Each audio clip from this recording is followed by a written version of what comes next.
This is my method to get a perfect Texas-style brisket on a Weber kettle every time. It's juicy, it's barky, and it only takes 8 to 9 hours instead of the usual 12 to 14, so let's get smoking. Let's remove this brisket from the cryovac first and do some easy trimming. I recommend using as small of a brisket as possible on a Weber kettle because the kettle doesn't have a ton of room.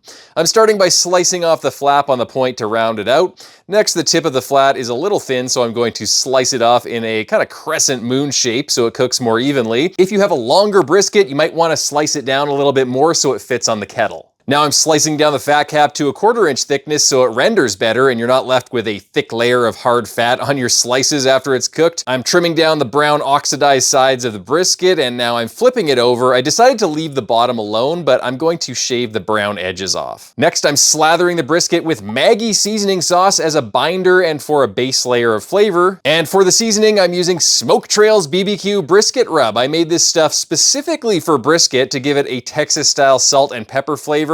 And it also has complementary ingredients like sumac, which is a dried berry that really darkens up the bark, and beef stock to give it some extra flavor. One thing the military taught me is attention to detail matters, and this rub pays attention to all the details. It's a perfect brisket rub in my humble and unbiased opinion. I will leave a link to buy it in the comments. As an alternative, you can use a 1/4 cup kosher salt and a 1/4 cup of coarse ground black pepper. Next, I'm pulling out my Let's Go general purpose barbecue rub and giving the brisket a light layer. At a lot of Texas barbecue joints, they sprinkle briskets with Lowry's or other finishing rubs after the salt and pepper layer. This is a similar concept. There's just more flavor going on with this rub. I'll also link it in the description section below. You can also just use Lowry's seasoned salt as an alternative if you want. Flipping the brisket over, I'm going to rinse and repeat on the other side. Slather, Smoke Trails brisket rub, and Let's Go rub as a finishing layer.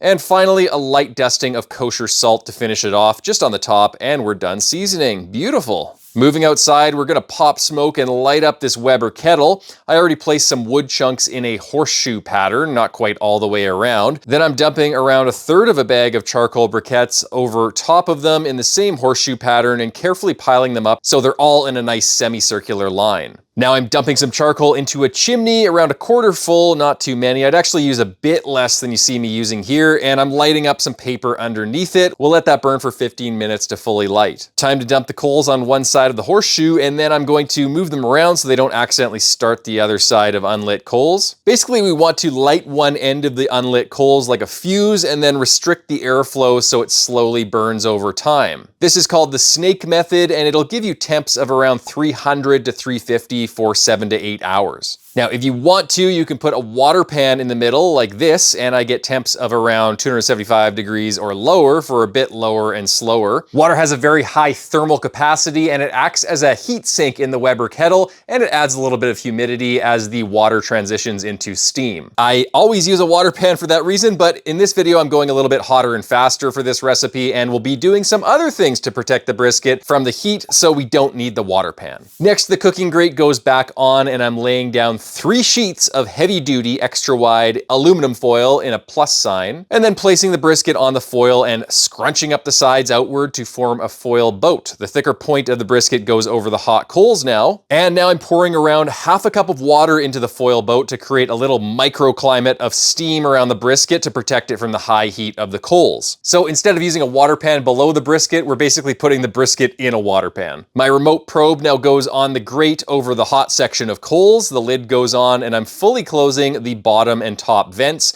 My kettle is super old, and even with the vents closed, there's still enough air gaps to feed the fire. If yours is better sealed, then you may need to open up the vents a little bit to let some air in until you get a steady temperature. In my case, the temp sat at around 350 for 7 to 8 hours. 6 hours later, my brisket hit around 203 degrees Fahrenheit internal, and it was probing super tender, so I took it out of the foil boat and placed it on the now cold side of the kettle.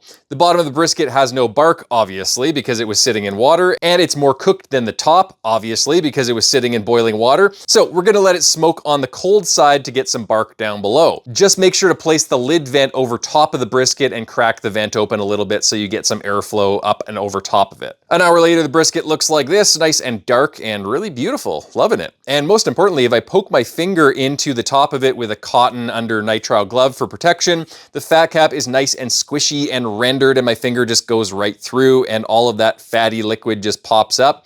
If your brisket is still tough or the fat cap is still tough and not quite fully rendered, now is the time to keep cooking it until it is done. So now I'm fully wrapping it in some heavy-duty aluminum foil and I'm going to let it rest on the counter for 2 hours. If it's not quite dinner time in 2 hours, you can wrap it and then put it in a cooler to rest it up to 5 to 6 hours. Just make sure you preheat the cooler ahead of time by pouring in some boiling water and then dumping it out and then putting your brisket in. Time to slice into this little brisket. I like to slice it right down the middle like this, and then I stack it and squeeze the juice onto the cutting board. Also good for showing your family how juicy it is. A little bit of showmanship never hurt. Now I'll start making 1/4-inch slices from the flat in the same direction as the first slice down the middle. Look at that, that is a thing of beauty.